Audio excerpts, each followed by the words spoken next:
une paix sous tutelle des USA. Alors, chez Olivier Ndungile, j'ai dit, et Sili, c'est fini maintenant. C'est fini maintenant pourquoi? Parce que Washington ici met fin.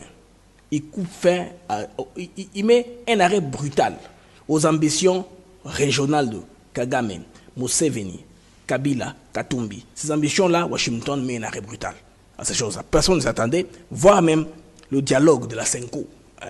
Aux Nations Unies, quand Washington vous parle, n'est-ce pas, des forums shopping, c'est-à-dire que la duplicité des efforts qui risque d'être quand même nul, qui risque de ne pas avoir les résultats escomptés sur terrain, ce que Washington cherchait à éviter.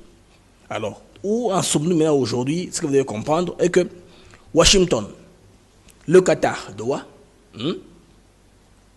et leurs émissaires, en tout cas, sont en train de redessiner les nouvelles lignes d'influence entre le Moyen-Orient et l'Afrique.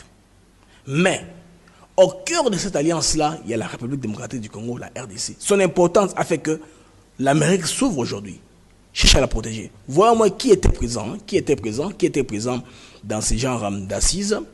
Les gens qui étaient présents, il y avait des figures clés comme Massad Boulos, qu'on connaît déjà, représentant de Trump, Troy Fitrell, Timothy Lenderking, spécialiste des crises africaines et Moyen-Orient. Donc, ils font appel à leurs spécialistes dans leur domaine pour voir comment paraffer un accord des principes, c'est-à-dire entre le Rwanda et la RDC de manière claire, sans tergiverser.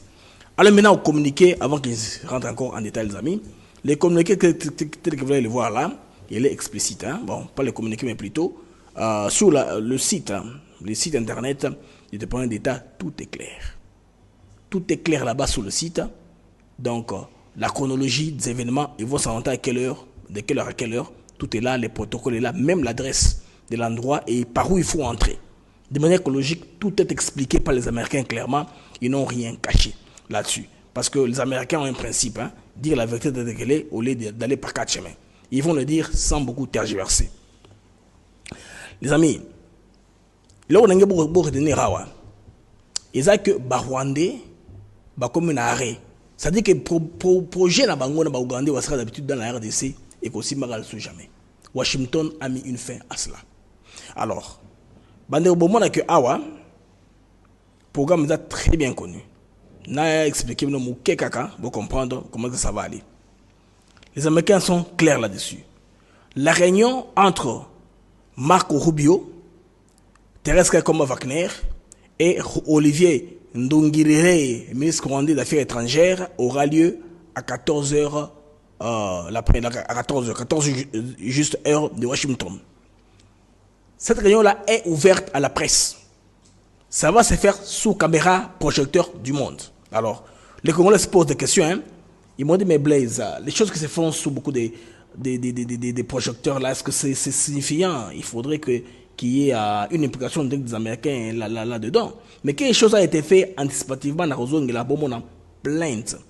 Il y a les Nations Unies. C'est vrai, c'est vrai. Les Congolais sont en droit de se poser des questions. Est-ce